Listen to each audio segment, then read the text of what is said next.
Hello, hello les investisseurs, j'espère que vous avez la forme.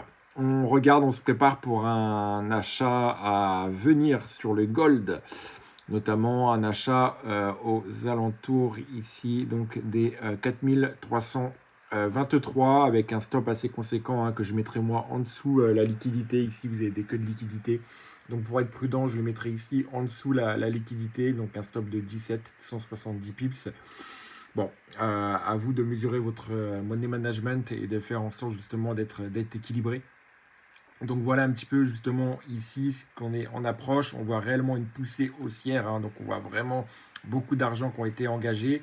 On va tout simplement, comme vous pouvez le voir, tracer notre Fibo jusqu'en haut de cette dernière poussée. Donc il faut attendre que cette poussée soit terminée pour pouvoir réellement jouer avec le Fibo. Et puis on voit cette zone OTE. Donc on attend un retour dans cette zone pour potentiellement retourner chercher donc la première target, puis la deuxième qui est ici, pour aller rechercher les plus hauts, voire même aller chercher justement la TH un petit peu plus haut que j'avais tracé par une petite ligne bleue qui est juste là.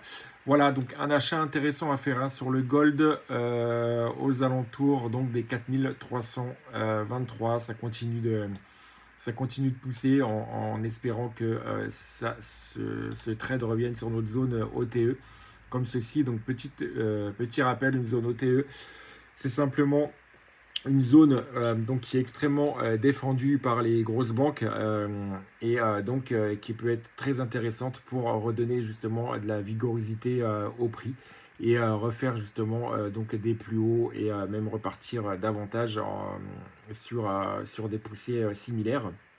Et on peut voir notamment quand vous avez autant de liquidités d'injecter, on peut voir des grosses poussées ici. C'est valable aussi sur le Bitcoin, bien entendu. Ça fonctionne de la même chose et pareil sur les mêmes actifs. Mais on peut voir réellement ici qu'on a une énorme poussée, beaucoup de liquidités, et de monnaie en tout cas qui est injectée dans le marché. Et puis on peut voir simplement voilà, cette petite zone OTE qui se forme entre 0,683 et 0,786 sur votre Fibonacci, donc l'outil retracement de Fibonacci. Et à partir de là, donc ça permet vraiment de définir vos zones d'achat. Bien entendu, il faut être sur des tendances haussières pour le faire. On n'achèterait pas si on était sur une tendance baissière. Donc voilà, n'hésitez pas en tout cas à commenter, à liker, à vous abonner. Et on surveille donc ce trade et je vous redonnerai des nouvelles par rapport à ça. Ciao.